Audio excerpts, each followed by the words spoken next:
The Create Target Group by File function can be used to compare an address file with your database and create the intersection as a target group in your target group list.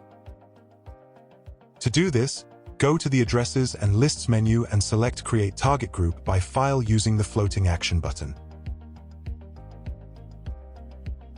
The file must be single column and may only contain email addresses or promio.connect user IDs. To do this, select the appropriate parameter for your case from the drop-down menu. Click on Choose File and select your prepared file for comparison. Then click on Start Upload and go to the next step. Here is a look at our example.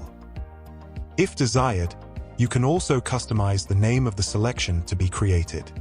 Otherwise, the assigned file name will be used. After clicking OK, the selection is created with the address data that was already known in the client. In our example, this is 2 out of 3 data records from our example file. Important: no new addresses are imported in this process.